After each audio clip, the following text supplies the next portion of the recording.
주신 말씀을 함께 보겠습니다. 요한일서 2장 1절부터 11절까지 말씀입니다. 그 가운데 우리 6절 말씀을 우리 먼저 같이 읽고 그리고 시작하도록 하겠습니다. 그의 안에 산다고 하는 자는 그가 행하시는 대로 자기도 행할지니라. 아멘. 자, 여러분, 이 요한일서를 읽으면서 맥을 잡고 있어야 되는데 어떻게 맥을 잡느냐 하면요, 사도 요한이 예수님과 사귀어 가는 과정이다, 이렇게 보시면 좋아요. 예수님과 사귀어 가는 그 과정을 지금 우리들에게 소개하고 있다, 이렇게 여러분 보시면 좋겠고, 여러분 1장의 내용 여러분 기억하시죠? 이 사도 요한이 우리들에게 영원한 사귐으로 초대했어요. 영원한 사귐은 누구와의 사귐입니까? 우리 하나님과의 사귐. 왜 영원한 사귐이죠? 우리는 변해요, 그죠?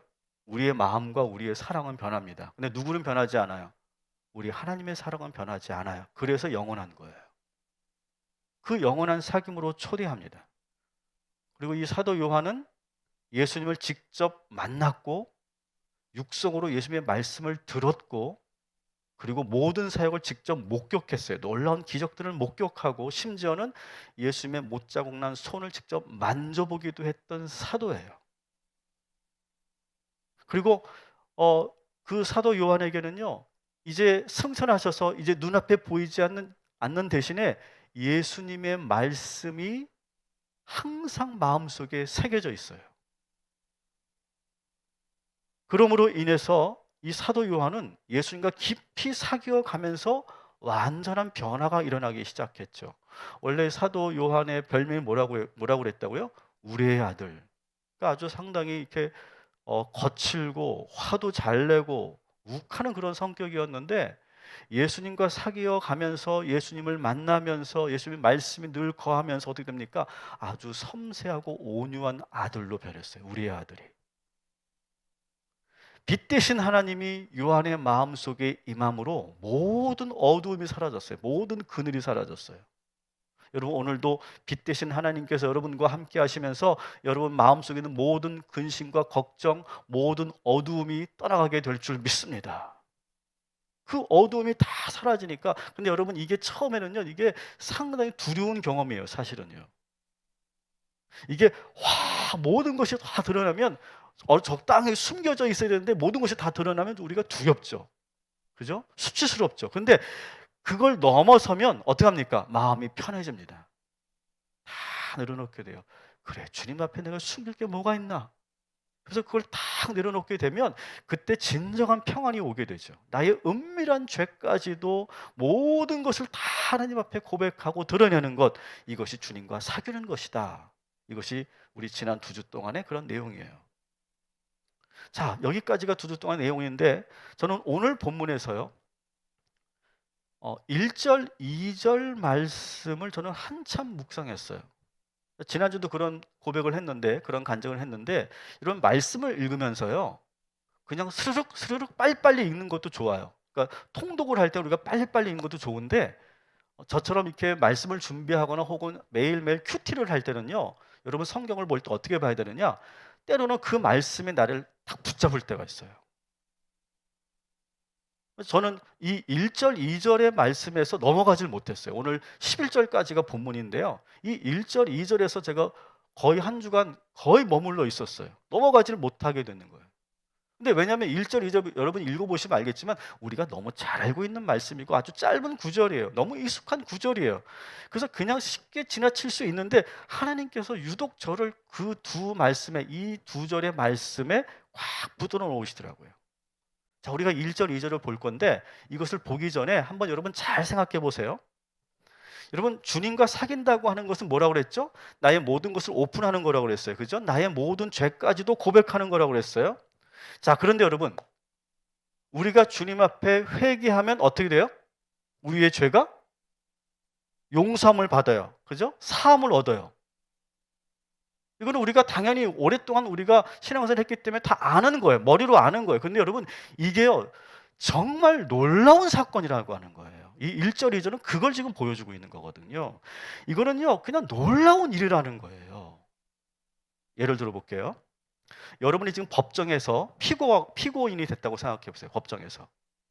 근데 내가 그래, 내가 잘못한 게 있으니까 내가 솔직하게 이 판사한테 재판관한테 솔직하게 자백해야지. 자백했어요. 그러면 그 죄가 사해집니까? 여러분, 자수하면 그 죄가 사라집니까? 아니잖아요. 그죠?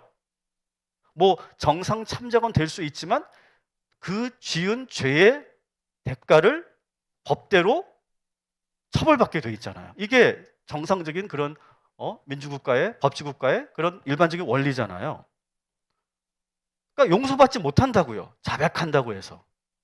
오히려 처벌을 받아요. 그런데 그때 이 재판정에서 누가 도와주죠? 그 피고인을? 변호사, 전문 법률가인 변호사가 도와줍니다.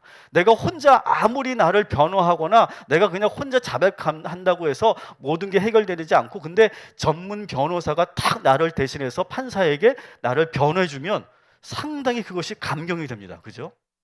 그래서 꼭 변호사가 재판정에는 필요한 거죠. 상당히 설득력 있게 법 조항을 가지고 정확하게 나를 변호해 주죠.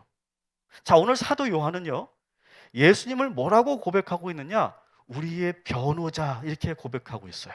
우리 1절 말씀 우리 한번 같이 읽겠습니다. 나의 자녀들아, 내가 이것을 너희에게 쓰면 너희로 죄를 범하지 않게 하려 함이라. 만일 누가 죄를 범하여도 아버지 앞에서 우리에게 대언자가 있으니 곧 의로우신 예수 그리스도시라. 따라합시다. 예수님은 우리의 대언자 되십니다. 자, 이것이 상당히 중요해요. 우리의 변호자가 되셔서 우리의 죄를 지금 변호해 주고 계세요. 자, 그런데 그러면 변호사가 이렇게 잘 변호해 주면 그러면 모든 죄가 사해집니까? 감경 조건은 되고 정상 참작은 되겠지만 여전히 죄는 남아 있는 거예요. 그죠? 자, 그런데 여기서 2절이 갑자기 급격한 변화가 일어나는데, 이때 예수님은요, 갑자기 변호사의 옷을 벗어버려요. 변호사의 옷을 벗어버리고 대신 뭘 합니까? 우리의 화목제물이 되셨다. 이걸 말하고 있는 거예요, 2절에서. 자, 2절 같이 보겠습니다. 그는 우리 죄를 위한 화목제물이니 우리만 위할 뿐 아니요 온 세상의 죄를 위하심이라. 아멘. 변호만 가지고 되지 않으니까 어떻게 되셨어요? 십자가에 달려 화목제물이 되셨다는 거예요. 예수님이 지금 변호자에서 뭘로 바뀌었어요? 화목제물로 바뀌셨다는 거예요. 지금 이 사건을 지금 1절, 2절에서 지금 소개하고 있는 거예요. 자, 그런데 여러분, 이 재판장의 판결도 놀라운 거예요. 자, 이 재판장은 누구예요? 하나님이시죠. 이 하나님이 이제 변호하다가 변호사의 옷을 벗고 십자가에 달려 죽으심으로 화목제물이 되신 그 예수님을 보면서 어떻게 합니까? 우리의 모든 죄를 사하시겠다고 판결했다는 거예요. 그리고 이것은 판례가 되어서 영원히 깨지지 않는, 지금까지도 지속되는 판례가 되었다는 거예요. 여러분, 법정에서 이 판례가 되게 중요하잖아요. 그죠? 여러 과거의 판례들을 근거로 해서 어떤 그러한 판결이 이루어집니다. 근데 이 세상의 판례들은 자꾸 바뀌고 시대에 따라 바뀌는데, 이 예수님께서 우리의 화목제물이 되셔서 재판장에서 하나님께서 우리의 죄를 용서해 주시는 이 판례는 영원히 바뀌지 않게 된 거예요.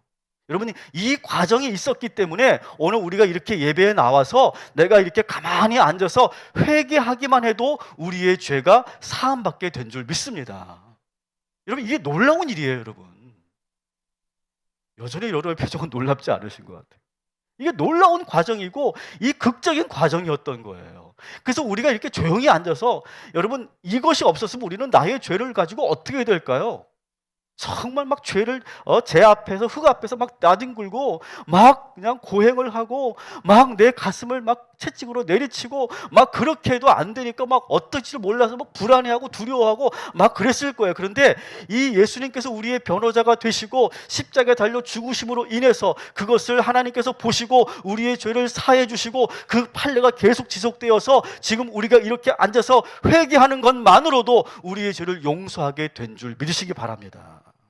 여러분, 인류 역사에서 이런 일은 단 한 번도 없었어요. 여러분, 신이 땅에서 내려와요. 땅으로 내려와요. 인간의 모습으로 내려와서 인간의 모든 죄를 위해서 죽은 사건. 단 한 번도 없었어요, 여러분. 인류 역사에서. 저는 학부 때 세계 여러 종교들을 공부할 수 있는 기회가 있었어요. 전 전공이 그거기 때문에. 근데 저는 이런 이야기를 들어본 적이 없어요. 여러분, 죄를 지으면 어떻게 될까요? 죄를 지으면 죄를 지은 만큼 신이 심판하는 거예요. 이게 뭐예요? 자업자득인 거죠. 그죠? 자업자득이에요. 그리고 불교에서는 어떤 세계관이 있습니까? 업이 있죠. 업보가 있죠. 과거에 지었던 그 업보가 평생 그를 따라다니죠. 그게 바로 불교의 세계관입니다. 근데 여러분, 우리 기독교의 세계관은 뭡니까? 우리의 죄를 신이 내려와서 대신 짊어지고 희생함으로 인해서 우리의 죄가, 우리의 업이 사라진다는 거예요. 여러분, 이것은요, 어떤 종교에도 없는 이야기예요. 신은 심판만 하는 존재였는데 그 신이, 그 하나님이 우리의 죄를 위해 죽으셨다라고 하는 거예요. 놀라운 이야기고 이것이 바로 우리 기독교의 복음인 것이죠. 자, 그런데 여러분, 이렇게 놀라운 이야기를 계속 하는데 여러분 안 놀라고 계세요. 난 그게 놀라워요. 놀라운 그런 이 사랑의 이야기인데 나에게 사실 이것이 별 느낌이 없어요. 제가 이 말씀을 오랫동안 머물면서 나를 붙잡으시면서 이 말씀을 계속 씨름하게 하고 묵상하게 하시고 나서 저에게 찬양 하나를 이렇게 떠오르게 했어요. 우리가 잘 알고 있는 찬양이에요. 나 같은 죄인 살리심. 영어로는 Amazing Grace라고 하는 찬양이죠. 너무 잘 알고 있는 찬양이죠. 근데 문득 저에게 이렇게 하나님께서 말씀하세요. 김 목사, 너는 이 찬양을 부르면서 언제 울었어? 언제 그렇게 가슴 절절하게 뜨겁게 이 찬양을 부르면서 울었어? 저는 그 질문에 대답할 수가 없었어요. 너무 오래전의 이야기인 거예요.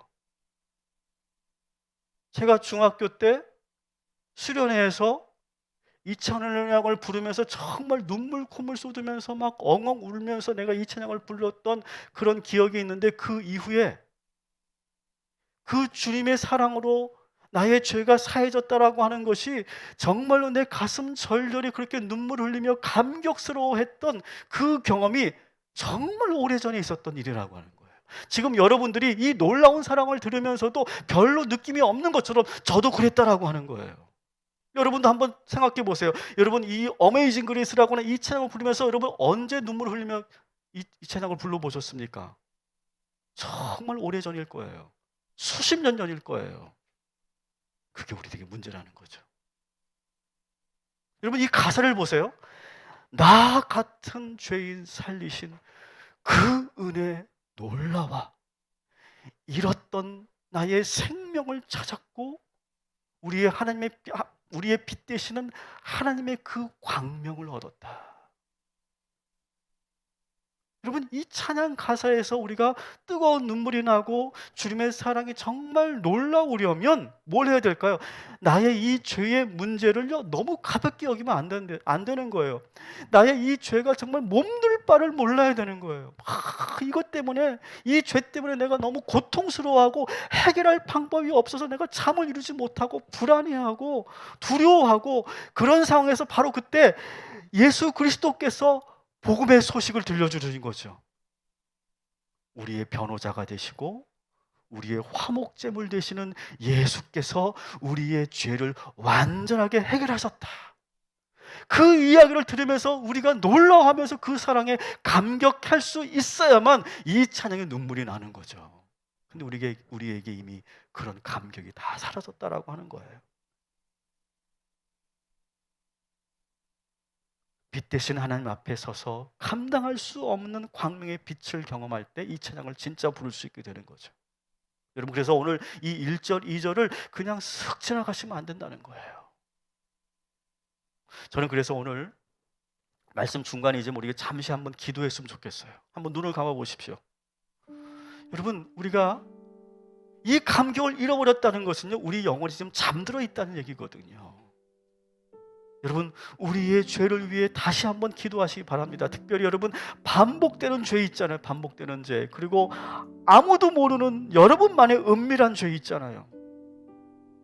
아무도 말하지 않은 죄가 있어요. 근데 그 죄를 지어놓고도 우리는 자꾸 합리화합니다. 그리고 계속 그 죄를 반복한다면 우리는 어떻게 변할지 우리는 알고 있어요. 그러나 우리는 그 죄를 회개하지 않아요. 진심으로 말하지 않아요. 이렇게 어떤 사람들은 해결할 수 없고 계속 그 죄에 매여 있고 벗어날 수 없는 분들이 있는데, 오늘 이 시간 여러분 기도할 때 하나님께서 여러분을 그 죄의 올무에서 해방시켜 주실 줄 믿습니다.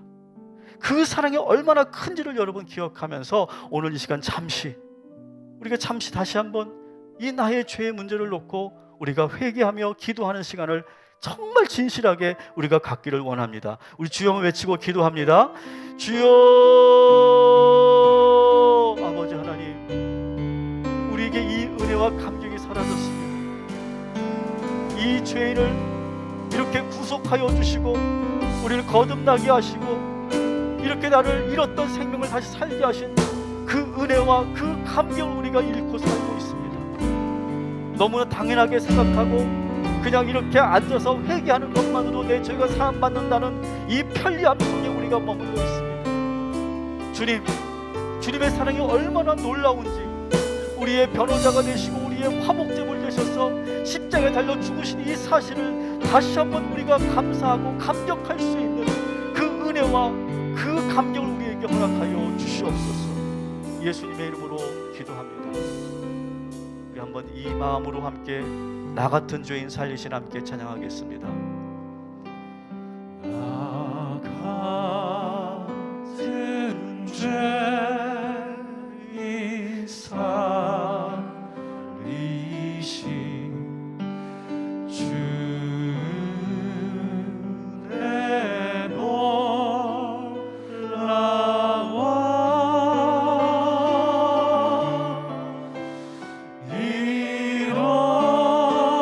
잃었던 생명 찾았고 광명으로 떴네. 다시 한번 찬양합니다. 나 같은 죄인 살리신 나 같은 죄인 살리신 주 내 놀라워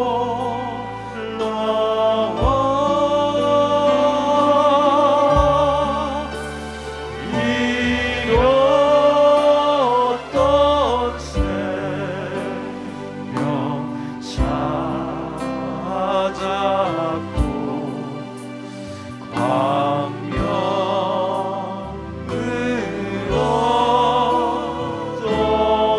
큰 죄악에서 건지신 큰 죄악에서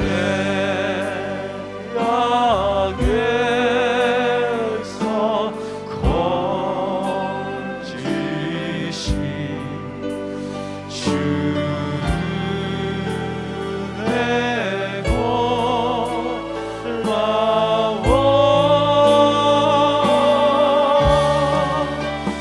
나 처음 믿은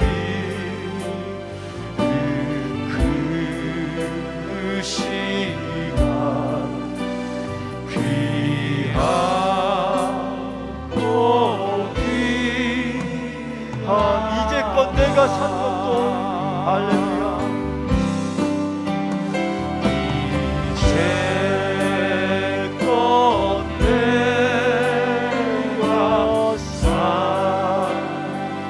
산 것도 주님의 은혜라. 너가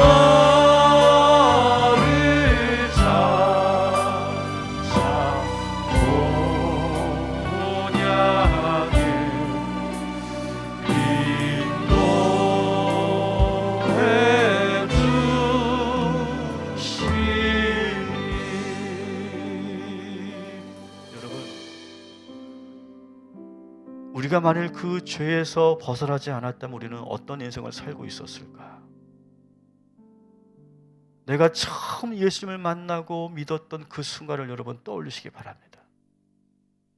절대로 그 감격을 잃어버려서는 안 돼요. 시간이 오래 지났다고, 내가 신앙생활 20년, 30년, 40년 했다고 당연하게 그것이 무덤덤해질 거라고 여러분 생각한다면 그것은 대단한 잘못입니다. 오늘 이 시간 다시 한번 우리의 변호자가 되시고 십자가에 달려 화목제물 되신 그 예수 그리스도를, 이 사도 요한의 고백을 우리의 고백으로 만드시기를 주님의 이름으로 축복합니다. 그래서 오늘 여러분들에게 숙제를 드릴 건데, 우리가 지금 복음 노트를 쓰고 있잖아요.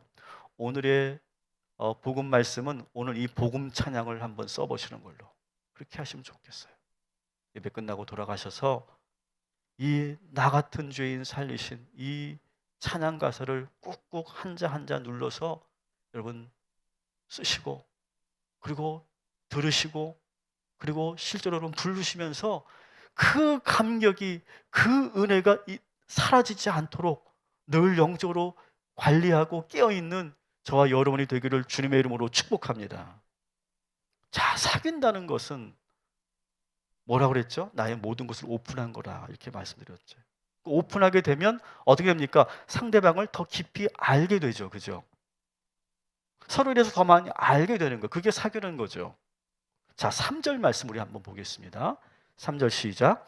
우리가 그의 계명을 지키면 이로써 우리가 그를 아는 줄로 알 것이요. 아멘. 자, 그를 안다 이렇게 돼 있죠. 주님을 안다는 거죠. 여러분 이것을 그 당시 맥락을 이해해야 이 말씀이 들려요. 이 3절부터 5절까지 말씀이 들리는데요.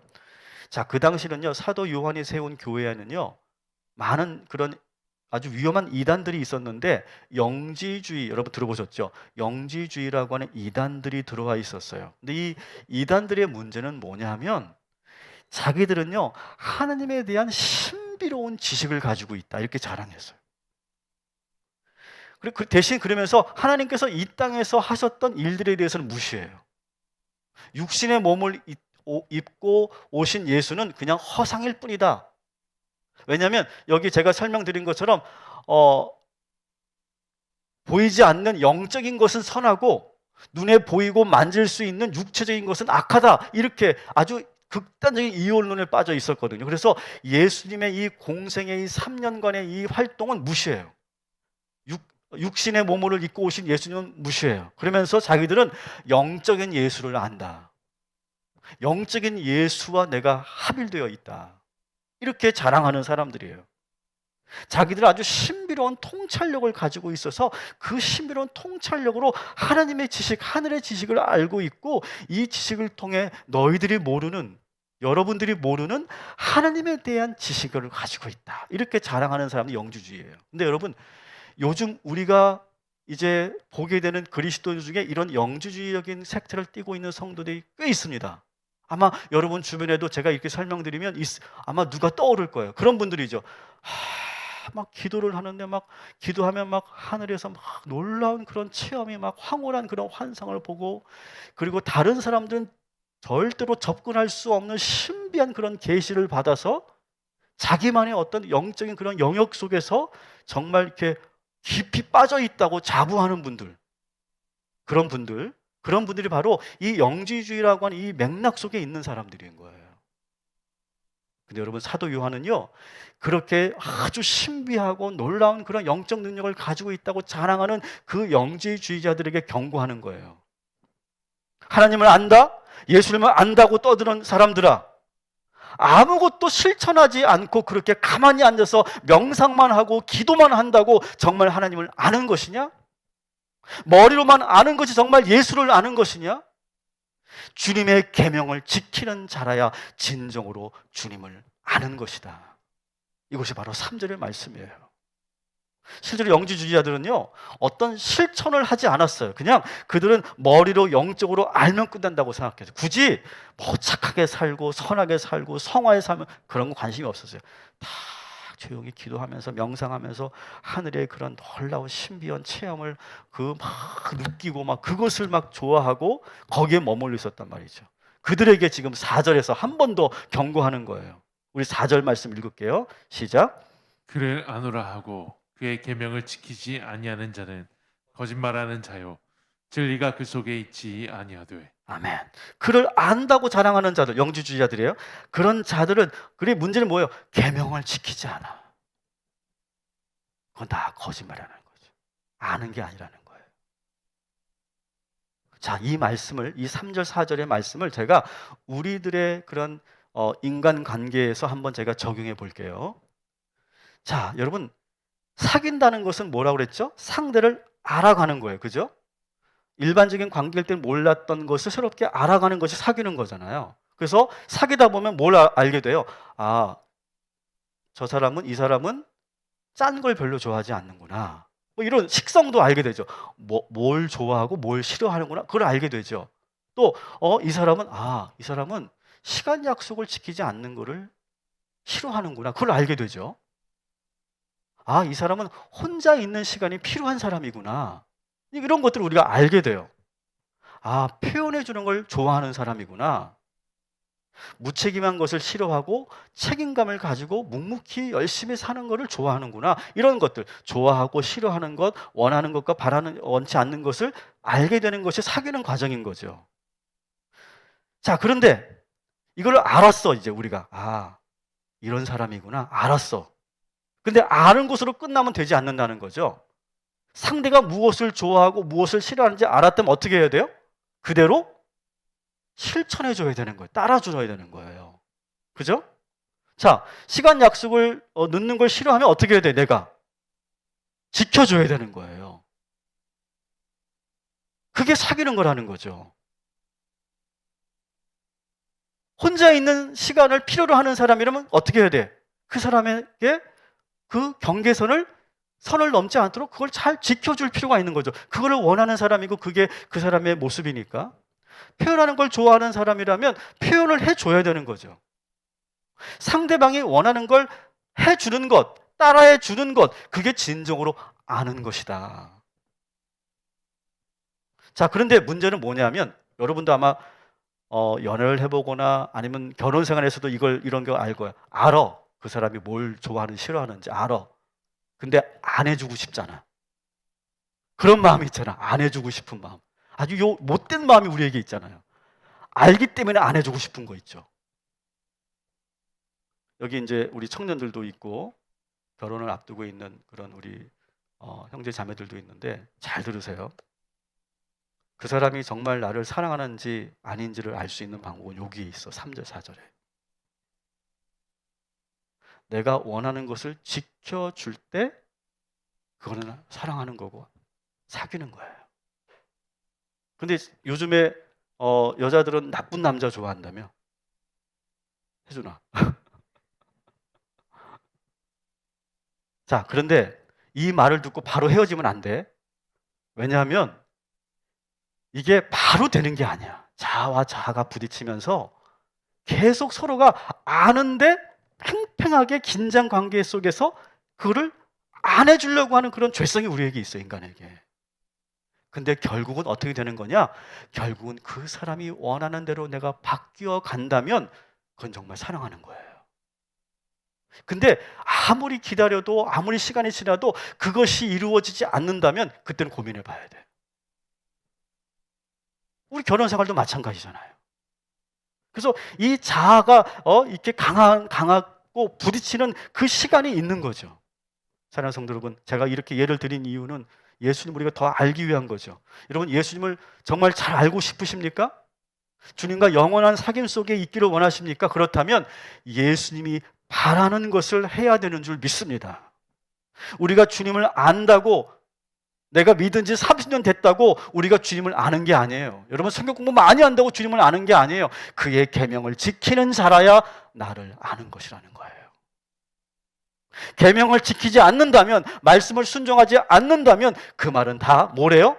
거짓말이래요. 거짓말. 4절 같이 읽어볼게요. 4절 시작. 그를 아노라 하고 그의 계명을 지키지 아니하는 자는 거짓말하는 자요 진리가 그 속에 있지 아니하되. 영지주의자들은 뭐라고 생각한다고 그랬죠? 나는 진리를 가지고 있어. 하나님의 놀라운 신비한 지식을 가지고 있어. 아니라는 거예요. 영지주의자들의 문제는 뭐라고 그랬죠? 실천이 없다는 거죠. 실행하지 않는다는 거죠. 머리로만 안다는 거죠. 그러니까 거짓말이라는 거죠. 자, 그리고 사도 요한이 이 주님과의 영원한 사귐을 또 새롭게 표현하는데요. 우리 5절, 6절 한번 또 읽어보겠습니다. 시작.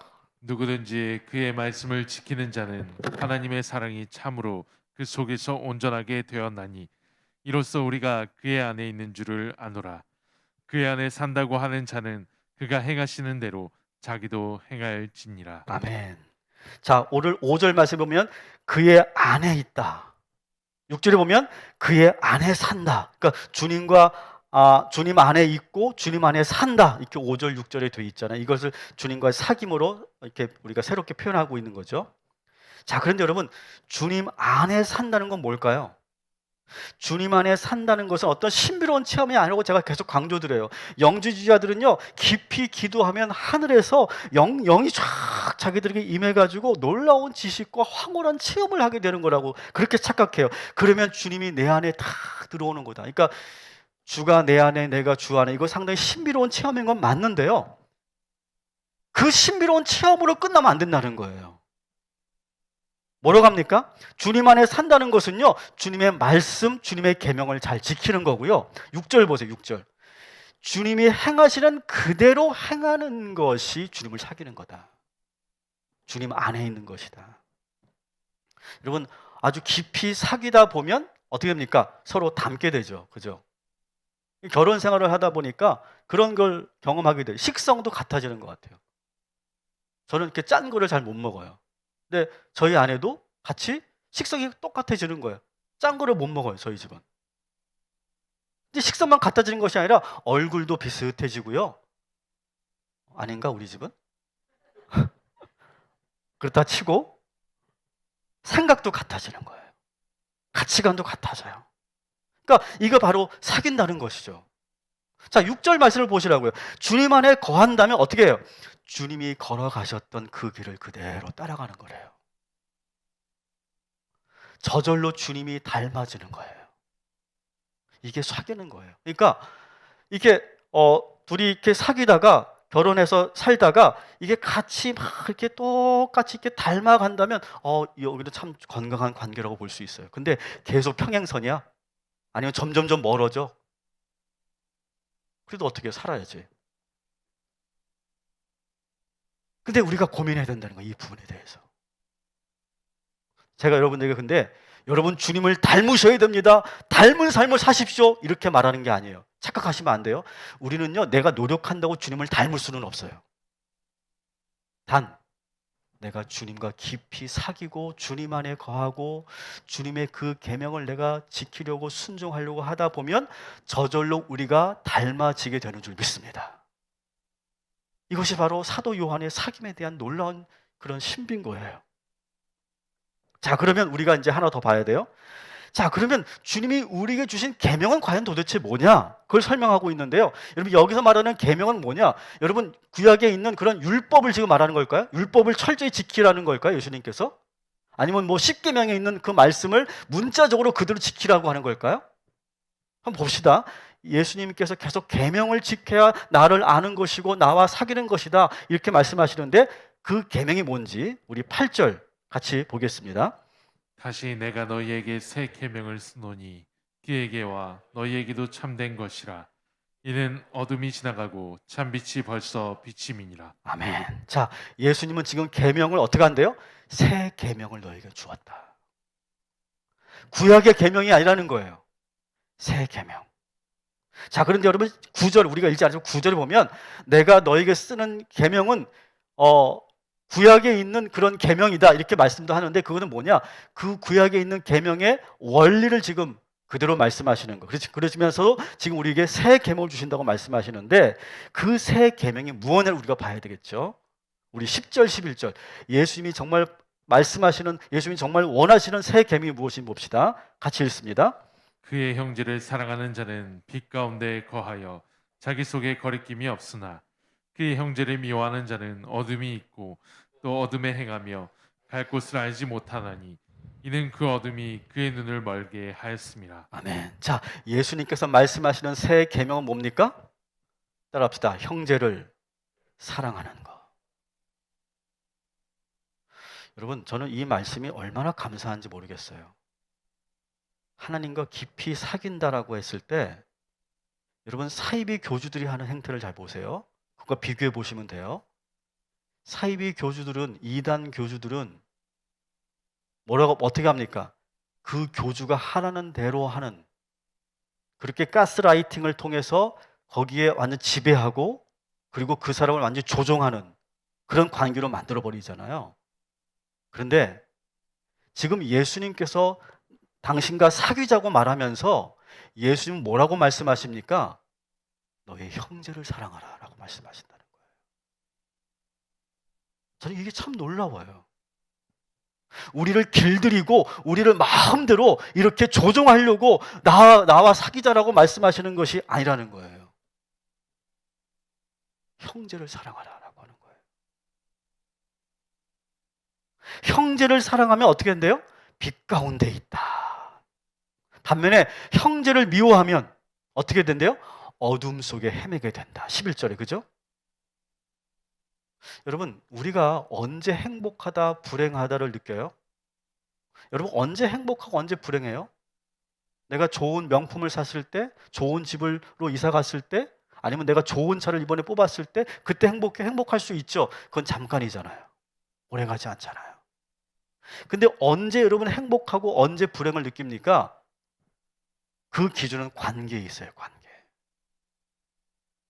여러분, 부부가 서로 미워하고 갈등하고 부모와 자식이 정말 으르렁거리고 미워하고 형제들과 관계가 끊어지고 친구와 동료들과 갈등하게 되면 여러분, 그 사람이 아무리 많은 재물을 가지고 있고 아무리 높은 자리에 있어도 아무리 맛있는 음식을 먹어도 맛있지가 않고 행복하지가 않는 거예요. 나의 행복과 불행의 기준은 결국 관계더라고요, 관계. 자, 11절 말씀을 다시 보시자고. 11절 같이 읽습니다. 그의 형제를 미워하는 자는 어둠에 있고 또 어둠에 행하며 갈 곳을 알지 못하나니 이는 그 어둠이 그의 눈을 멀게 하였음이라. 아멘. 사랑하는 성도 여러분, 예수 그리스도께서 주신 새 계명을 여러분 잘 지키시기 바랍니다. 서로 사랑하고 관계를 견고하게 만들고 서로가 그렇게 노력하고 그렇게 여러분 함께 그 관계를 이어간다면 우리는 빛된 삶을 살게 될 줄 믿습니다. 말씀을 정리합니다. 여러분, 한 주간 주님과 더욱 깊이 사귀어가는 한 주간 되시기를 축복합니다. 영원히 변치 않는 주님의 사랑을 믿으시기 바랍니다. 아무것도 숨기지 말고 다 주님 앞에 오픈하시기 바랍니다. 회개하여 그 죄를 이기시기 바랍니다. 우리 주 예수 그리스도는 우리의 변호자가 되시고 화목제물이 되신다는 것. 주님을 안다는 것은 그의 계명을 지키는 겁니다. 단순히 감정이나 황홀한 체험이 아니라는 거예요. 주님이 주신 새 계명을 지키시기 바랍니다. 그 새 계명은 뭡니까? 서로 사랑하는 겁니다. 미워하며 관계를 무너뜨리지 않고 예수님이 우리를 사랑하셨듯이 끝까지 우리를 사랑하는 거예요. 서로 사랑하면 하나님의 빛이 우리에게 임하고 우리가 올바른 길을 걸어갈 수 있는 그 길의 안내자가 된다는 거예요. 반대로 형제를 미워하지 마시기 바랍니다. 미워하면 인생이 어두워지기 시작해요. 바보 같은 행동을 하게 되고 엉뚱한 결정을 하게 됩니다. 길을 잃어버리게 돼요. 행복하지가 않습니다. 불행해집니다. 예수님이 주신 이 새 계명, 서로 사랑하라. 이 계명을 온전히 지키는 한 주간 되시기를 주님의 이름으로 축복합니다. 우리 옆 사람과 인사합시다. 그리고 온라인 예배 드리실 분도 이렇게 한번 씁시다. 주의 이름으로 사랑합니다. 예수님 사랑으로 사랑합니다. 여러분, 주님과 깊이 사귀어 가고 주님이 주신 새 계명으로 승리하시기를 주님의 이름으로 축복합니다.